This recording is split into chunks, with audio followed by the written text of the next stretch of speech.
निज भाषा उन्नति अहें सब उन्नति के मूल, बिन निज भाषा ज्ञान के मिटे न हिये के सूल। ये कहावत तो बड़ी लोकप्रिय है। जो लाइन्स है, पंक्तियां मैंने आज रखी हैं, आज के दिन तो इनका बोलना बनता ही है। आज का दिन 14 सितंबर, जो कि हम हिंदी दिवस के रूप में बनाते हैं, तो आज मैं अनुजा भारद्वाज आपके लिए हिंदी दिवस पर ये स्पेशल एपिसोड लेके आई हूँ, जिसमें हम हिंदी दिवस से इम्पोर्टेंट, उसके रिलेटेड जो भी इम्पोर्टेंट बातें हैं उनकी चर्चा करेंगे। तो इसके सारे महत्वपूर्ण बिंदुओं को ध्यान में रखते हुए सबसे पहली बात आती है कि हिंदी दिवस हम मनाते क्यों हैं। 14 सितंबर 1949 को हिंदी को राजभाषा का दर्जा दिया गया था। तो पहली बात हो गई कि इसीलिए हमने ये 14 सितंबर की दिन हमने सेलेक्ट कर लिया। इसके अलावा संविधान सभा में एक मत से विचार किया गया था और ये अनुमोदन हुआ कि हिंदी को हम लोग राजभाषा बनाएंगे। दूसरी बात, 14 सितंबर 1949 को हिंदी के एक बड़े महान व्यक्ति रहे हैं जो व्यवहार राजेंद्र सिंह, उनका 50वां जन्म दिवस था। उसका भी एक वो रहा कि इंपॉर्टेंस इसकी। तो इन सभी मतों को प्रतिपादित करने के लिए और हिंदी को बहुत ज्यादा प्रसिद्ध बनाने के लिए ये राजभाषा प्रचार समिति जो वर्धा की थी, उन्होंने ये विचार सामने रखा। उनके अनुरोध पर हर साल वर्ष 1953 से 14 सितंबर को हिंदी दिवस के रूप में मनाया जाने लगा।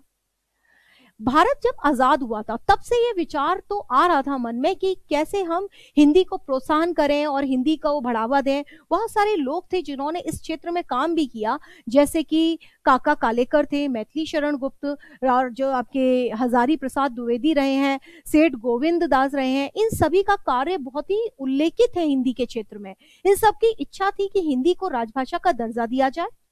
इनसे पहले अगर बात करें तो दयानंद सरस्वती, राजा राम मोहन रॉय, इन लोगों ने भी काफी विचार रखे कि हिंदी को राजभाषा का दर्जा दिया जाए। गांधी जी की भी बात करनी पड़ेगी। 1918 में गांधी जी ने जो एक सम्मेलन हुआ था, हिंदी साहित्य सम्मेलन, तब उन्होंने कहा कि हिंदी को राजभाषा का दर्जा दिया जाना चाहिए। परंतु उस समय उनके जो विचार थे वो हिंदी से ज्यादा हिंदुस्तानी भाषा को प्रमोट कर रहे थे। हिंदुस्तानी भाषा क्या है? जो आज मैं आपसे बोल रही हूँ, यहाँ मेरे मुंह से न जान चाहते हुए भी हिंदी और इंग्लिश दोनों के शब्द निकल रहे हैं। उसी तरीके से जब हम आम भाषा में आप और हम जब बात करते हैं तो हम लोग हिंदुस्तानी भाषा बोलते हैं, जिसमें अगर हम ज्यादा शुद्ध हिंदी बोले तो हमारे आज आस पड़ोस के लोग मजाक उड़ाते हैं, क्या हुआ कि भाई आज कुछ हिंदी कैप्सूल खा लिया क्या, इतना तेज हिंदी बोल रहे हैं। यानी कि आज अगर शुद्ध हिंदी बोले तो वो हमें बड़ा अजीब लगता है और वो सुनने में भी ये लगता है। जो मैंने ये वर्ड बोला, एक अजीब उर्दू वर्ड है, यानी कि ये जो भाषा है जिसमें हिंदी और उर्दू के दोनों के वर्ड मिक्स होते हैं, ये हिंदुस्तानी भाषा है। तो उस समय में हिंदुस्तानी भाषा ज्यादा पॉपुलर हो रही थी और ये जब विचार किए गए तो लेकिन बाद में हिंदुस्तानी से ज्यादा वोट मिले हिंदी के लिए और हिंदी को राजभाषा बना दिया गया। 14 सितंबर 1949 को भाग 17 जो है उसके अनुच्छेद 343(1) से लेके 351 तक राजभाषा के बारे में कहा गया है। और 343 के पार्ट 1 में ये कहा गया है कि हिंदी को राष्ट्रभाषा का दर्जा दिया जाएगा और जो इसकी लिपि रहेगी वो देवनागरी रहेगी और राजकीय प्रयोजन के लिए प्रयोग होने वाले जो अंक रहेंगे उनका स्वरूप अंतरराष्ट्रीय रहेगा। तो ये बात हमारी आर्टिकल 343 के पार्ट 1 में ये चीज कही गई है। अब जो गैर हिंदी भाषी आए, जैसे ही ये वाली बात उठी कि हिंदी को राजभाषा का दर्जा देंगे तो गैर हिंदी भाषियों ने इसका विरोध करना शुरू कर दिया और इसकी वजह से फिर ये डिसीजन लिया गया। वैसे भी आजादी के समय पे डिसाइड किया गया था कि अंग्रेजी को हम कुछ 1960s तक कंटिन्यू रखेंगे और वो चीज बाद में अंग्रेजी को भी राजभाषा का दर्जा देना पड़ा। तो हिंदी और इंग्लिश दोनों को ही हम लोग यूज करते हैं राजभाषा के तौर पे। इसके बाद हिंदी सप्ताह मनाने की बात आई कि 14 सितंबर से हर साल हम लोग एक वीक हिंदी को देंगे और हिंदी के प्रमोशन के लिए, उसको और ज्यादा व्यवहार में लाने के लिए हम लोग प्रमोट करेंगे। तो इस दिन हम लोग ये जो वीक रहता है इसमें बहुत सारी एक्टिविटीज कराई जाती हैं, जैसे आपका श्रुति लेखन, निबंध, वाद विवाद, काव्य गोष्ठियां और कवि सम्मेलन, बहुत सारे सम्मेलन कराए जाते हैं। अलग अलग अवार्ड भी हैं, बहुत सारे प्राइज दिए गए हैं। अगर हम हिंदी की बात करें तो विश्व में सबसे ज्यादा बोलने वाली भाषाओं में से ये आती है। अंग्रेजी और चाइनीज के बाद हिंदी का स्थान है जो विश्व में सबसे ज्यादा बोला जाता है। लेकिन ये एक बड़ी अजीब बात है कि जब भारत ने योग की बात कही तो 177 वोट मिले और योग को यूएन ने एक्सेप्ट कर लिया, परंतु हिंदी को एक्सेप्ट करवाने के लिए हमें 129 वोट भी नहीं मिले।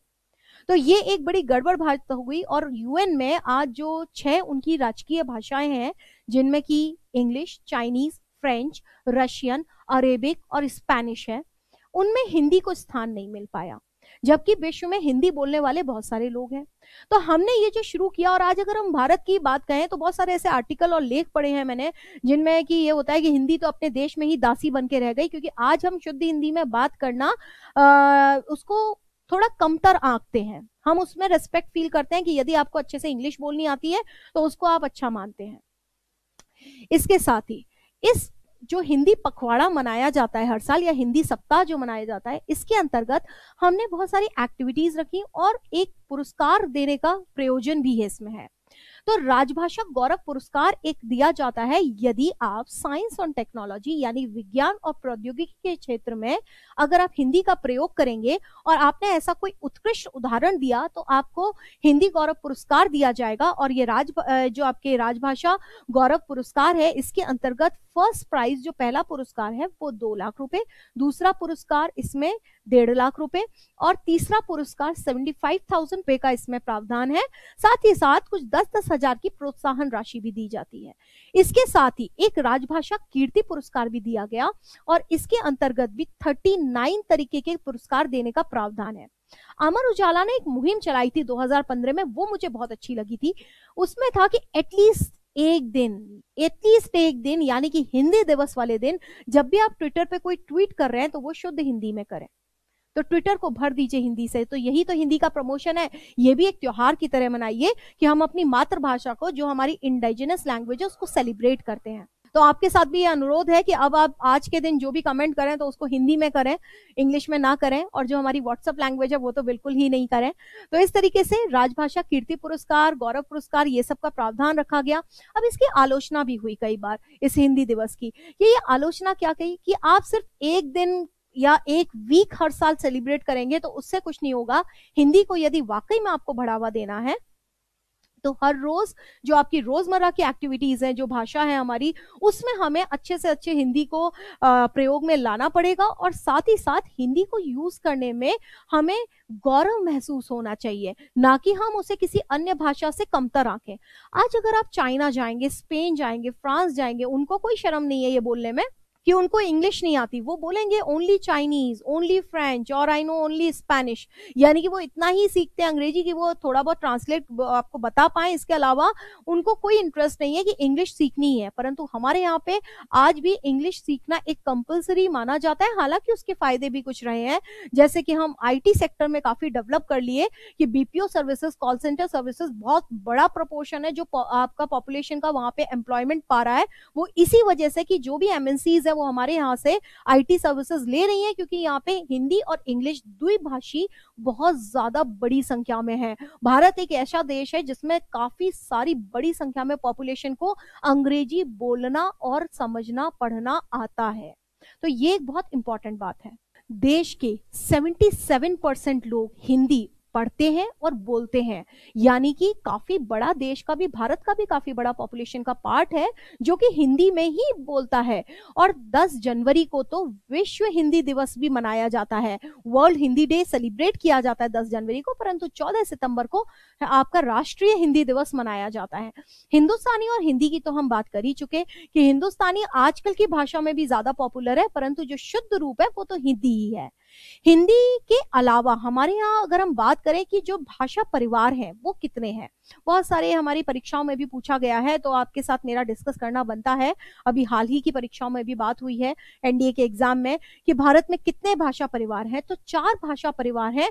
जो एक है वो है हिंद आर्य भाषा परिवार, दूसरा द्रविड़ियन, तीसरा ऑस्ट्रो एशियाई भाषा परिवार और चौथा तिब्बती बर्मा भाषा परिवार। ये 4 भाषा परिवार हैं, परंतु इनमें जो सबसे ज्यादा भाषा परिवार डोमिनेटिंग है वो हिंद आर्यन भाषा परिवार है। तो हिंदी काफी लोग बोलते हैं। अगर मैं द्विभाषी लोगों की बात करूं और आंकड़ों की बात करूं तो 31.49 करोड़ ऐसे हैं जो कि भारत में द्विभाषी हैं, और 2011 के आंकड़ों के अनुसार 26% पॉपुलेशन है जो 2 भाषाएं बोलने, समझने और उसमें पढ़ने में सक्षम है। 8वीं अनुसूची में हमने 22 भाषाओं को दर्जा दिया है राजभाषा के रूप में, राष्ट्रभाषा के रूप में। तो ये अनुसूची में हमने रजिस्टर करी है 22 भाषाएं, जिसमें कि सिंधी, बोडो, असमी, संथाली, मैथिली, बहुत सारी क्षेत्रीय भाषाएं भी हैं जिनको रिकॉग्नाइज किया है। जब कभी लोकसभा में या राज्यसभा में अगर कोई चर्चा हो रही है तो स्पीकर के पास ये राइट है, वो किसी भी नेता को अपनी क्षेत्रीय भाषा में बोलने के लिए अनुमति दे सकता है। संविधान में अलग अलग प्रावधान है कि कब हिंदी और इंग्लिश दोनों में परमिट करेंगे, किस बात के डिस्कशन के लिए, कब किसी नेता को उसकी क्षेत्रीय भाषा में भी स्पीच देने के लिए परमिट किया जाएगा, इसके लिए अलग अलग प्रावधान दे रखे हैं। हिंदी का पहला समाचार पत्र जो आया वो आया था उदंत मार्तंड। तो उदंत मार्तंड पहला समाचार पत्र था जो हिंदी में प्रकाशित हुआ था। 1963 में जो अनुच्छेद आया हमारे सामने 343 के आर्टिकल 3 में ये कहा गया कि हिंदी और इंग्लिश दोनों को राजभाषा का दर्जा देंगे, और जो भी ऑफिशियल डॉक्यूमेंट होते हैं वो आमतौर पर हिंदी और इंग्लिश दोनों में आप यूज कर उनको लिख सकते हैं, पढ़ सकते हैं, वो दोनों में अवेलेबल होते हैं। 1977 में वाजपेयी जी ने ऐसा किया कि पहली बार यूएन की जनरल असेंबली में जो भाषण दिया, सभा को संबोधित किया, वो हिंदी में किया। तो ये हमारे लिए गौरव की बात थी। और 2014 में एक और चेंज किया गया है कि जो प्रौद्योगिकी के क्षेत्र में जो इंजीनियरिंग करते हैं छात्र, वो हिंदी में भी इंजीनियरिंग की पढ़ाई कर सकते हैं। तो ऐसा करके और ऐसी सुविधाएं देके कहीं ना कहीं हम हिंदी को बढ़ावा दे रहे हैं।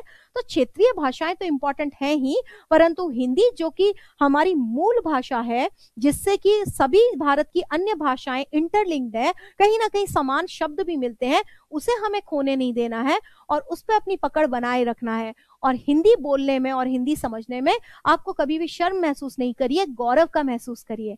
धन्यवाद।